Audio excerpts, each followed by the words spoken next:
welcome to the deep dive. Today we're looking at relationships, but maybe through a slightly different lens. Astrology. Right. Not for predicting fortunes, obviously, but more as a framework, a way to understand patterns. Exactly. Think of it like a tool for, introspection, empathy maybe. And astrology is having a bit of a moment right now for self-discovery, especially with romance. It really is. It gives us this rich language to talk about how differently we all approach love and connection. It can definitely boost empathy. So today we're zoning in on Gemini, the communicator of the zodiac, right? Yeah. Always curious, buzzing with ideas. That's them, multifaceted. People talk about the Gemini enigma, don't they? That duality, that need for intellectual connection, for variety, it makes them fascinating partners. Absolutely. And that's our goal today, really, to unpack what dating a Gemini is actually like. We're going to compare them, sort of side by side, with the other 11 signs, looking at communication, emotions, social stuff, commitment, independence, the whole picture. Sounds good. Let's dive into that Gemini mind. Okay, so first off, communication. It seems absolutely central for Geminis in relationships. Oh, completely fundamental. How they connect, how they feel intimate. It's the bedrock, really, of attraction for them. Yeah, the sources describe them as amazing conversationalists, super quick-witted, great with wordplay, love that stimulating back and forth. Like dating someone who could host their own talk show, right? Always engaging. Totally. They thrive on sharp insights, funny stories, and apparently they love it if you can volley back, keep up with them intellectually. And it's not just talking. That need for connection through words, it covers everything. Texts, emails. They're usually pretty quick and engaging there, too. And they actually enjoy long conversations. Like hours long. Oh, yeah. Meandering chats that explore all sorts of things. And when disagreements come up, they're verbal processors. They need to talk it through to get where you're coming from. But it's not always linear, is it? They can jump around topics. Right. Jump from topic to topic. They love metaphors. Their minds work in these really interesting, non-linear ways. They process things out loud, too. Often, yeah. Which can be insightful, but maybe a bit scattered for someone who likes things more direct. Okay, so the core thing here seems to be this deep need for mental connection, mental rapport. That's the key takeaway. One source puts it perfectly. Gemini love compatibility is really a meeting of the minds. Another says Geminis crave mental rapport. So without that intellectual spark, the romance might just fizzle out. It's very likely, no matter how well you click otherwise. It needs that constant sense of intellectual aliveness, a dull conversation for a Gemini that can feel like things are just stagnating emotionally. Got it. So with a Gemini, you need to keep your mind sharp. Okay, what about their emotional world? It's described as an emotional kaleidoscope.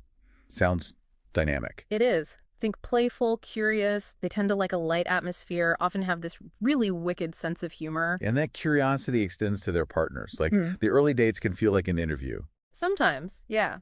They genuinely want to understand who you are, what makes you tick. They're gathering information always. But then there's that duality we mentioned, the duality dilemma. Right. They can be totally on the life of the party, super witty 1 minute. And the next. Suddenly need solitude, withdrawn to their thoughts. It can definitely keep a partner guessing, maybe feel a bit whiplash-inducing sometimes. Yeah, I could see that. One moment they're deep in a project, needing quiet. The next they want to be out socializing. Unpredictable if you don't get it. Exactly. And emotional depth. That often takes time with a Gemini. They might hide deeper feelings behind that playful front or seem a bit intellectually detached at first. So it's not that they don't have deep emotions. Not at all. They just might be cautious about showing vulnerability until they feel really secure. But once that trust is there, they're absolutely capable of deep connection, vulnerability, really thoughtful, romantic gestures. Okay, so you have to look past the surface lightness sometimes. Yeah. And their emotions get filtered through that intellectual lens, right? Because of Mercury. Yes. Mercury rules communication, intellect. So they often discuss complex emotions through intellectual frameworks. They're natural verbal processors. Which could maybe be mistaken for detachment. Precisely. Someone might think they're being cold when they're actually just analyzing or articulating their feelings. So the advice is? Really listen. Listen for the emotional cues hidden in their words, in their wit, in their intellectual explorations. That's often how they share their inner world. That makes sense. Okay, let's switch gears to their social life. They're famous social butterflies. Hyper-connected, one source said. Yeah, that fits. Dating a Gemini often means your own social circle is about to get a lot bigger. They have huge networks. Vast and varied, usually. Right? And they'll want to bring you into their world. They're adaptable, too, can seamlessly shift between personas and perspectives. So they fit in anywhere. Pretty much. They feel at ease in diverse crowds, often like lively places for dates, lots of stimulation. You're not just dating them, you're kind of dating their whole social scene too. In a way, yes. Friendships are vital. So if you're someone who prefers, say, quieter nights in, That could be a point of negotiation. definitely. Open communication is key. If a more introverted partner needs recharge time, a Gemini will likely understand. They get needing space. As long as you tell them. Right. But overly possessive partners or someone who wants a really insular, just the two of us kind of life, that might clash pretty significantly with Gemini's social dynamism. Yeah, they need that freedom to flit around. Which brings us to maybe a trickier area. Freedom, flirtation, fidelity. They do have a bit of a reputation sometimes. They do. But it's crucial to understand how deeply they value independence. Real, profound value. They need room to explore interests, connect with people, not feel hemmed in. Clinginess is a no-go then. Big source of tension, yeah. And that need for mental and social stimulation if a relationship gets too predictable, too stagnant. They get restless, maybe seem a bit flaky. It can look that way. It's not always disinterest, though. Sometimes it's just that fear of stagnation or their focus naturally shifting because something else caught their attention. Okay. And the flirting? Often, it's just an extension of their love for communication, for interaction. It's how they engage. It doesn't automatically mean they're unfaithful if they're committed. So the challenge with commitment isn't necessarily about fidelity. More about a fear of monotony. Like one source said, variety is Gemini's comfort zone. Right, so you need to keep things fresh, introduce new things, keep the conversation lively, maintain that social buzz. Exactly. Commitment for a Gemini isn't static. It's a commitment to an evolving relationship, something that keeps offering new angles, new things to explore. What a partner in crime. That's a great way to put it. Someone who shares their zest for life, their love of discovery. Okay, so wrapping up the Gemini profile itself, what's the ideal partner look like for them? What are they really seeking? Number one, that meeting of the minds. Someone who gets them intellectually, values intelligence, can keep up with the witty banter. Someone who appreciates their humor too. Definitely. And someone who encourages their curiosity, doesn't try to stifle it. Clear, open communication is huge. Adaptability. Spontaneity. Very high on the list. Willingness to embrace adventure. They don't want predictable routine every single night. Probably not. Ultimately, they're looking for a dynamic duo, a collaborator. A passive partner just won't cut it. They need active engagement. Okay, that gives us a really solid picture of Gemini in love. Yeah. Now for the fun part comparing them. Let's start with the fire signs. Aries, Leo, Sagittarius. Yeah. Passionate, spontaneous bunch. First up, Aries. Right, Aries. Bold, confident, jumps in head first. They move fast, driven by passion, can have a quick temper. Very different from Gemini's witty, exploratory style then. Quite. Aries initiates, takes action. Gemini wants to talk it through, explore the angles first. Aries is passion versus Gemini's more intellectually processed emotions. And Aries is impulsive, while Gemini can be indecisive. Exactly. Aries likes to weigh options. And they both value independence, but Aries links it to ambition, achieving things. Gemini links it to exploring ideas and social scenes. So, initial spark maybe, but potential clashes, Aries getting impatient. Could happen, especially in discussions. Aries often wants to win. Gemini enjoys the process, the back and forth itself. Gemini's adaptability might help sometimes. It can de-escalate things. But if Aries comes on too strong, too forceful, Gemini might just, poof, withdraw. So it needs balance. Aries shouldn't steamroll Gemini's playful mind, and Gemini needs to be a bit more direct for Aries. That's the tightrope, yeah. Okay, next fire sign. Leo, the performer, loves admiration, big-hearted. Leo needs that spotlight, that external validation, which contrasts with Gemini's focus on, the intellectual exchange itself. And Leo's emotions are grand, dramatic. Yeah. Gemini's lighter, more humorous. Right, Leo thrives on praise. Gemini loves a witty debate, which could be tricky if Leo just wants admiration and Gemini starts poking fun, even playfully. But they could have a lot of fun together. Both can be social. Oh yeah, great potential for fun. One source said Gemini and Leo will never get tired of hearing each other's wild stories and pop culture references. I could see that. Leo's generosity probably appeals to Gemini's love of novelty, too. For sure. There's often this performative, entertaining vibe between them. Yeah. But the catch is, Go on. Gemini really needs to consistently feed Leo's need for admiration. Hmm. And Leo needs to see Gemini's intellectual sparring as a valid form of attention, not just criticism. So Gemini needs to watch the teasing doesn't bruise Leo's pride. Exactly. And Leo can't demand constant adulation or Gemini will get bored. Leo has to value the mental sparkle. Got it. Last fire sign. Sagittarius, the philosopher, adventurer, brutally honest sometimes. Sagittarius shares that mutable quality with Gemini, loves ideas. But potential friction, too. Both love intellectual chat, but Sagittarian bluntness might sting Gemini. Could do. And their intellectual styles differ slightly. Gemini loves variety, flitting around. Sagittarius might do a deep dive on one big idea, seeking that higher truth, though they have broad interests, too. Socially different, too. Gemini, more close-knit community. Sag, more expansive network. Often, yeah. But they both value independence highly. Both can get restless. Where Gemini gathers info, Sagittarius seeks truth. Right. But they can stimulate each other if they integrate those approaches. Gemini adds nuance. Sag adds the bigger picture. Shared love of learning. Humor helps. But frustration if they don't respect the other's style. Sag sees Gemini as superficial. Gemini sees Sag as dogmatic. That's the risk. Astrologically, they're often called less compatible, mutable signs, but they can make it work if they appreciate the differences. Celebrate them as complementary strengths. That's the ideal, yeah. Okay, let's shift to the earth signs. Grounded, practical, stable.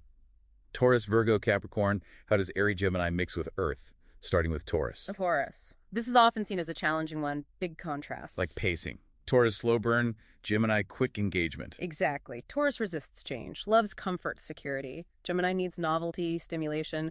Their idea of comfort is just fundamentally different. Taurus wants cozy nights in. Gemini wants a bustling cafe. Kind of. Taurus focuses on deep, unhurried connection. Gemini on fast-paced, weighty chat across many topics. Values differ too. Security versus ideas, material versus social. So tough dynamic. Requires a lot of compromise. Huge compromise. Gemini's adaptable, sure, but it has to be mutual. Gemini needs to appreciate the grounding. Taurus needs to embrace some spontaneity. Some sources say Gemini can be a good challenge for Taurus, though. Keep them on their toes. There's that perspective, too, that Gemini provides balance, stops Taurus getting stuck. But the core tension is always stability versus change. Makes sense. Next earth sign, Virgo. Also ruled by Mercury, like Gemini.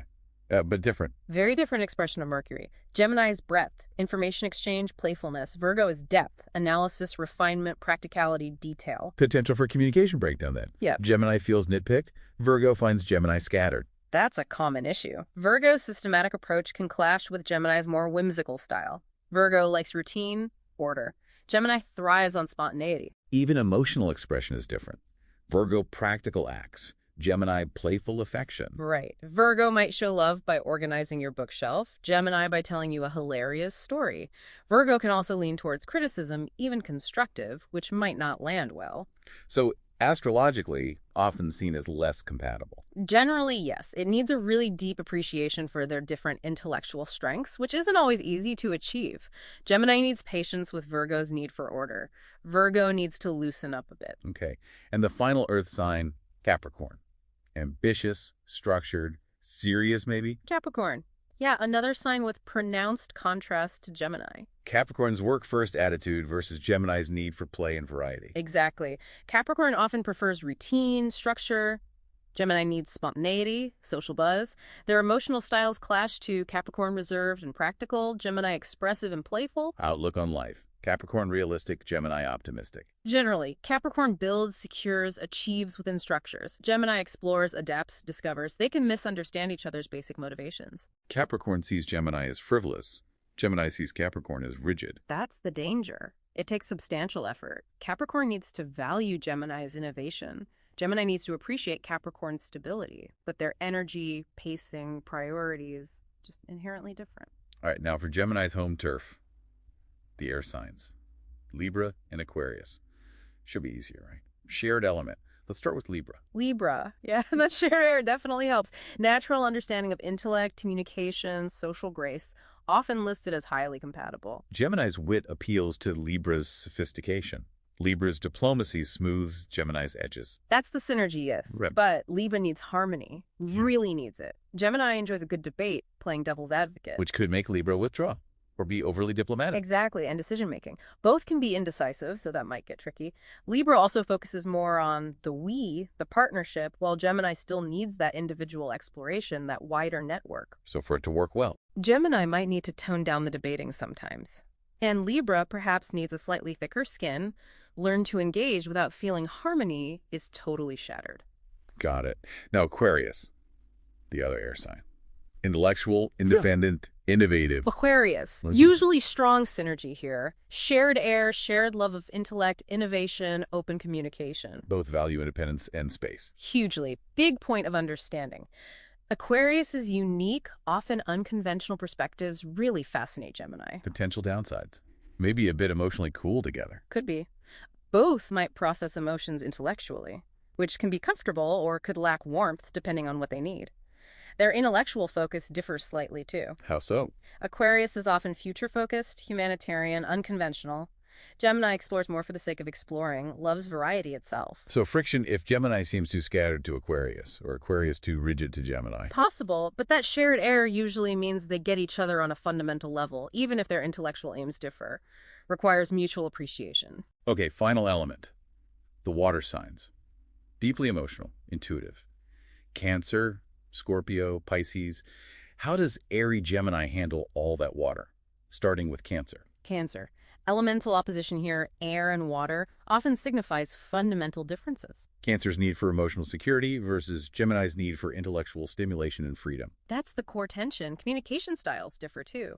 Cancer is more feeling-based, intuitive, maybe indirect. Gemini's verbal, analytical, direct. Gemini's initial lightness might frustrate Cancer's need for intimacy. Yes, Gemini's perceived lack of immediate emotional depth can be tough for Cancer.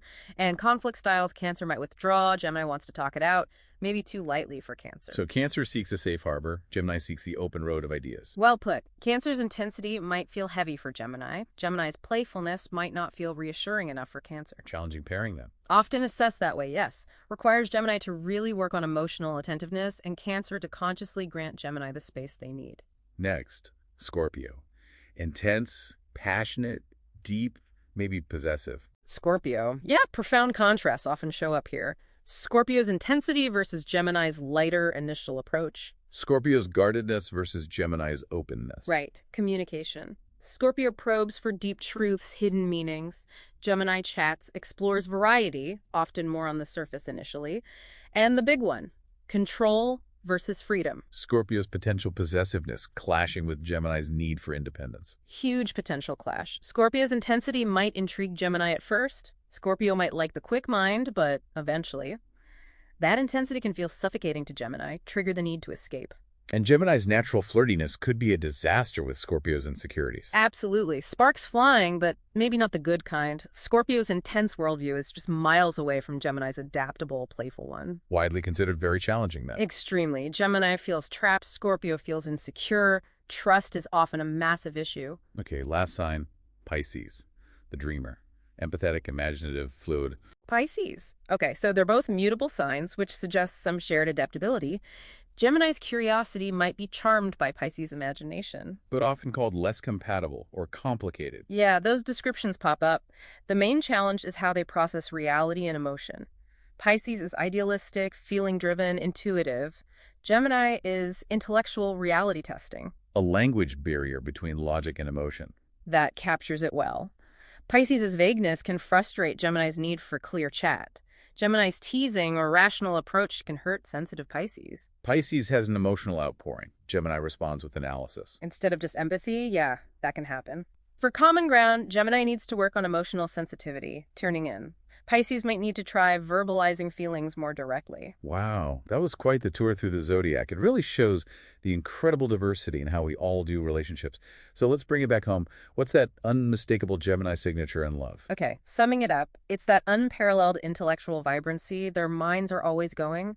Then the amazing communication skills, that playful use of language. Their adaptability, love of variety, always needing something new. Yes. The playful charm, the wit, and that duality factor, the shifting perspectives, and underlying it all, that absolute need for freedom and personal space. So it makes for an exciting, dynamic, evolving relationship experience. Definitely. The ideal partner. Flexible, intellectually quick, loves to communicate, and doesn't demand emotional predictability or rigid routine, especially early on. The Gemini signature is really an ongoing process, isn't it? Exactly. A process of engaging intellectually, socially, experientially. The relationship has to feel alive, dynamic. A static partnership just won't cut it for them long term. This whole deep dive really highlights how astrology isn't about rigid rules, but more a framework for empathy, right? Understanding different styles. Perfectly put, it helps us appreciate diverse communication styles, emotional needs, social drives, how people balance intimacy and independence. It's about understanding how, not just who. Dating a Gemini is definitely distinct, marked by that curiosity, the witty chat, social adventure, that dual nature. And their ideal partner values that mental agility, loves open communication, appreciates a bit of unpredictability, and gives them space. Ultimately, though, any successful relationship comes down to mutual respect, understanding needs, approaching differences with grace, patience, maybe some humor. All qualities a Gemini at their best brings to the table. Which leaves us with a thought for you, our listener. Consider how embracing these inherent differences and how we all need connection, like we've explored with Gemini, could actually enrich all your relationships, not just romantic ones. What insights about your own style or the needs of people around you did listening to these contrasts spark? Something to mull over.